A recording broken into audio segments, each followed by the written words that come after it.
Hello aspirants, just like me. चलो topic by topic सब कुछ कॉन्कर करेंगे, धीरे धीरे सब कुछ करेंगे। मोस्ट टाइम पे टॉपिक सबसे पहले लेंगे, so that even if we are left out with studying our और completing our syllabus, we know that हमने तो मोस्ट टाइम पे तो कर ही लिए हैं, फिर बाकी का बच गया वो बच गया। सो एनईसी हम कर रहे हैं आज पीडियाट्रिक्स। आई स्टार्टेड कि मैं पीएसएम करूँगी, लेकिन फिर मुझे लगा ये तो बहुत बोरिंग है। मैंने सोचा भाई पीडियाट्रिक्स से चालू करेंगे, उससे रिदम बिल्डअप होगा, उसके बाद पीएसएम करेंगे। Boring subject, never mind. Bell staging of NEC. सबसे पहले एनईसी क्या होता है? Necrotizing enterocolitis. As the name suggest, necrosis हो रहा है किसका? एंटेरो का। क्यों? क्योंकि उसको कोलाइटिस हो गया है। Colitis whatever ends with tis, that means infection हुआ है। बैक्टीरियल कोलोनाइजेशन की वजह से जो हमारा इंटेस्टाइन का वॉल है वो नेक्रोसिस हो रहा है, और इतना हद तक वो वॉल खराब हो जाता है, इतना हद तक वो वॉल खराब हो जाता है कि परफोरेशन होने का चांसेस भी रहता है। और ये क्यों होता है? लेट्स फटाफट look at the causes. First cause top face, ठीक है। जो उसमें क्या होता है कि ब्रेस्ट फीडिंग होता है ना, तो उसमें गुड बैक्टीरियाज होते हैं जो गट कोलोनाइजेशन करके उसको स्ट्रांग बनाते हैं। लेकिन टॉप फेस में क्या होता है, कभी कभी बैड बैक्टीरियाज आ जाते हैं, जिसकी वजह से मोस्ट कॉमन कॉज यही है। तो इसी वजह से क्या होता है, फिर बैक्टीरिया कोलोनाइज कर जाते हैं इंटेस्टाइन में बेबी के। ओके, और उसके बाद प्री मेच्योरिटी हो गया भाई, वीक सा बेबी, वीक सी इम्यूनिटी और वीक से इंटेस्टाइन। उसके बाद बैड कॉम्बिनेशन। उसके बाद है एचआई, ऑफ कोर्स अगर ऑक्सीजन की कमी है तो कोलाइटिस इन्फेक्शन होने का चांसेस है, ठीक है। और ये इंपॉर्टेंट है, ये कदाच एमसीक्यू में पूछा ही जाए। That is maternal cocaine abuse, ठीक है। ये मतलब कोकेन अगर बेबी की मम्मी ले रही है तो बच्चे में चांसेस हैं कि उसको एनईसी चांसेस हो सकते हैं। सबसे पहले देखेंगे कि क्या होते हैं। सबसे इम्पोर्टेंट टॉपिक क्या क्वेश्चन आता है इसमें से, मैनेजमेंट पूछ सकते हैं या एक्सरे बता के पूछ सकते हैं। तो इसमें क्या देखना है आपको? सबसे पहले you have to go for Bell staging. ये समझ में आ गया कि भाई necrotizing enterocolitis, any post intern would know the meaning of this damn word. Okay, first thing, stage 1, stage 2 and stage 3। First of all let's start with, अगर मैं बंद पेन का यूज करती हूँ, बाकी I would ruin my all my notes. Okay, stage 1, stage 2 and stage 3, सब में ABCD लगा दिया है इन लोगों ने to make everything difficult for us. Never mind. Stage 1, stage B. Okay, 1 important है, यू हैव टू रिमेंबर। ये 1 पढ़ रहे हैं, 1 में हम A और B देख रहे हैं। सबसे पहले A, तो 1A में यू हैव टू रिमेंबर कि भाई 1A जो है बहुत ईजी है। You have to remember bat in here, that is bradycardia, apnoea और टेम्परेचर इंस्टेबिलिटी। बेबी में क्या देखने को मिलेगा? Bradycardia, heart beat going down, apnoea, difficulty in breathing and temperature instability, ये सब देखने को मिलेगा तुमको, ठीक है। और 1B मतलब है तो 1 ही है, हाँ, तो उसमें भी सेम देखने को मिलेगा, but, that is bradycardia, apnoea and temperature instability, same here. लेकिन यहाँ पे डिफरेंशिएटिंग फैक्टर क्या है? इसमें you have to see occult blood और यहाँ पे क्रॉस ब्लड। अकल्ड ब्लड मतलब कि थोड़ा सा ब्लड है, मतलब हिडन ब्लड है, मतलब इतना भी नहीं कि तुम अप्रिशिएट कर सको इतना ब्लीडिंग हो रहा है। लेकिन यहाँ पे जो है ग्रॉस ब्लड देखने को मिलेगा तुमको स्टूल में, that is very important. Gross blood निकल रहा है, बच्चा न्यूनेट बच्चा है, उसको तुम टॉप फिट्स दे रहे हो, टॉप फिट्स देने वाला बच्चा, अकल्ड ब्लड, क्रॉस ब्लड, समझ जाओ ये एनईसी का केस है, ठीक है। ओके, अभी फर्स्ट स्टेज में मैनेजमेंट क्या करेंगे? Simple to the point, nil per oral, of course मुंह में से जो भी जा रहा है सब कुछ बंद कर दो, ब्रेस्ट फीडिंग सब बंद कर दो, ठीक है। एंटीबायोटिक्स देने हैं, कौन से देने हैं? पेनिसिलिन प्लस जेंटामाइसिन देने हैं। कितने दिन तक? 3 दिन तक देना है, very very important, can be asked MCQ. 3 दिन तक एंटीबायोटिक, पहले थर्ड जनरेशन सेफेलोस्पोरिन दे सकते हो, तो फिर जेंटामाइसिन दे सकते हो, 3 दिन तक ये देना है, ठीक है। उसके बाद बात करेंगे हम स्टेज 2। स्टेज 1 याद हो गया, उसको तुम भूल जाओगे। अब हम बात करेंगे स्टेज 2 की, ठीक है। Stage 2 of NEC, Bell staging.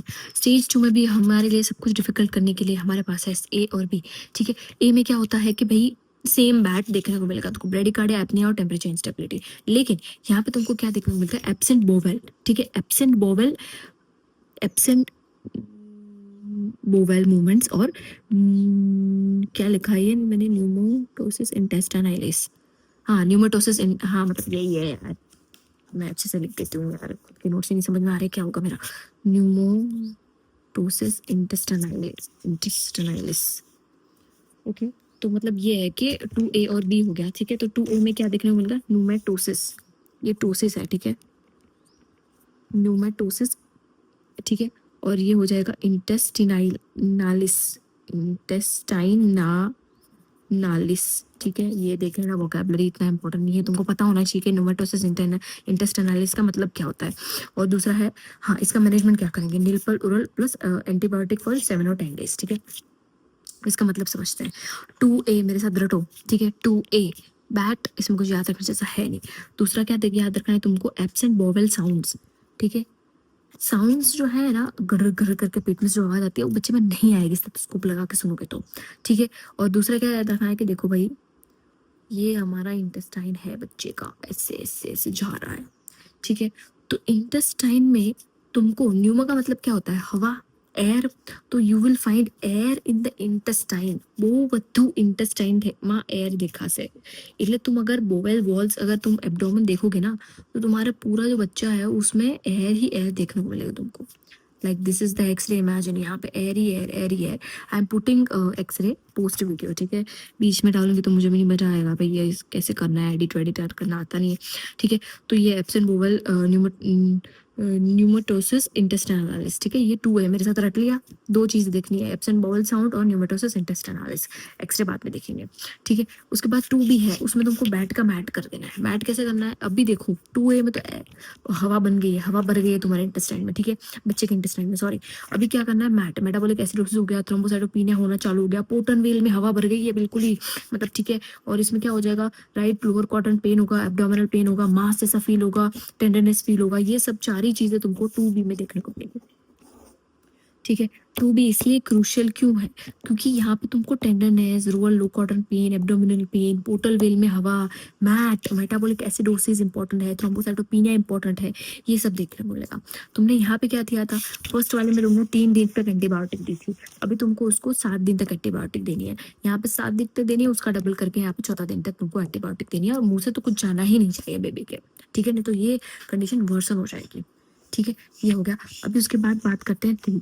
अभी मैंने जब स्टार्टिंग में बोला था तो मैंने बताया था कि हाँ भी इसका परफोरेशन भी हो सकता है, इतने हद तक बैक्टीरिया खतरनाक होते हैं इंटेस्टाइन के लिए, और बेबी नया बेबी है बिल्कुल, तो क्या हो जाएगा, इसमें परफोरेट होने के चांसेस है, ठीक है। तो ये 3 वाला है। देखो इसमें सिम्टम्स क्या आएंगे कि बच्चा 3 में पहुंच गया, सबसे पहले तो रिबाउंड टेंडरनेस होगा, ठीक है, तुम उसको ऐसे पालपेट करोगे, फिर जब छोड़ोगे ना तब उसको पेन होगा, दैट इज रिबाउंड, क्राइंग करने लग जाएगा बहुत, ब्लडिंग प्रेजेंट होगा, ठीक है, शॉक होगा, DIC सिम्टम्स होंगे, एडवांस स्टेज कह सकते हैं NEC का, ठीक है। तो इसमें देखो 3A है, 3A में क्या हो जाएगा, 3A याद रखना है, because 3A goes for 3A भाई वेरी इजी, एसाइटिस, एपनिया और एसिडोसिस, 3A स्टेज और उसका 3A एसाइटिस, एपनिया, एसिडोसिस, ठीक है। इसमें क्या हो जाएगा, 3A का क्लासिक क्या है, peritonitis, very very important, peritoneal cavity का इन्फेक्शन, दैट इज पेरिटोनाइटिस, ठीक है। Definitive ascites, very very important भाई, पेरिटोनाइटिस लिखा है क्वेश्चन में, तो you have to treat the patient as a 3A stage only. अगर 3B स्टेज है, हाँ, 3A स्टेज का मैनेजमेंट क्या है, ये यहाँ पे मैंने कहीं पे लिखा नहीं है, मैं यहाँ पे लिख देती हूँ। देखो 3A का दिख रहा है ना अच्छे से, हाँ, 3A का मैनेजमेंट क्या है, सिंपल, ऑफ कोर्स नील पर ओरल तो रखना ही है, एंटीबायोटिक्स देनी है, एंटीबायोटिक्स 14 डेज तक देनी है, ऑफ कोर्स इसमें तो कोई चारा ही नहीं है, बैक्टीरियल वो सब हो गया है। उसके बाद फ्लूइड रिसक्सिटेशन तो चालू ही कर देना है, फ्लूइड रिसक्सिटेशन मतलब NS DNS वो सब चालू होना चाहिए, ऐसा बेबी को न्यूट्रिशन की कमी नहीं होनी चाहिए। और आयनोट्रॉफिक सपोर्ट भी इधर ही देना है, this can be an MCQ कि in which stage of NEC Bell staging inotropic support is given, so you have to remember 3A staging में जिसमें पेरिटोनाइटिस हॉलमार्क है। उसके बाद 3B स्टेज है, 3B स्टेज में कुछ है नहीं खास, कुछ ज्यादा है नहीं, ठीक है। इसको तुमको एक ही याद रखना, दैट इज न्यूमोपेरिटोनियम, ठीक है, वापस लिखती हूँ मैं, न्यूमोपेरिटोनियम 3B में ये देखने को मिलेगा तुमको। और इसका डेफिनेटिव मैनेजमेंट है सर्जरी, इसका डेफिनेटिव मैनेजमेंट है surgery, 3B stage of NEC, ठीक है। अभी इसके रिस्क फैक्टर्स देख लेते हैं एक बार। रिस्क फैक्टर्स क्या हो सकते हैं, सबसे पहले तो टॉप फीड, ठीक है, उसके बाद आ जाएगा भाई फॉर्मूला फीड और पेटेंट डक्टस आर्टरियोसस। अभी पेटेंट डक्टस आर्टरियोसस से मुझे एक पॉइंट याद आया, सो लेट्स डू फार्मैक हियर। अगर PDA, ठीक है, कौन सी ड्रग ऐसी है जो प्री मैच्योर क्लोजर कर देती है पेटेंट डक्टस आर्टरियोसस का, तो इसमें आंसर आएगा इंडोमिथासिन। अगर इंडोमिथासिन अगर तुमने मोर देन 23 वीक्स में दे दी, अगर, ठीक है, प्रेगनेंसी वाले पेशेंट को, तो वो premature closure of patent ductus मतलब डक्टस आर्टरी उसका प्री मैच्योर क्लोजर कर सकती है। ठीक है, अगर तुमको, और दूसरा एक एमसीक्यू ये भी आता है कि अगर तुमको पेटेंट रखना है डक्टस आर्टेरियोसस को, अगर रखना है तो उसमें कौन सा ड्रग आता है, तो उसमें एक एल्प्रोस्टाडिल करके एक क्लासिक एमसीक्यू पूछा जाता है। तो एल्पेस्टोडिल, और ये पेटेंट रखना है तो एल्पेस्टोडिल दो, और ये अगर इंडोमेथासिन से पेटेंट वो नहीं रहता, मतलब प्री मैच्योर क्लोजर हो जाता है। ठीक है, सो ये it's all about this, and thank you for listening to me for about 10 minutes, and I am very very grateful that you guys are listening to me. Thank you so much.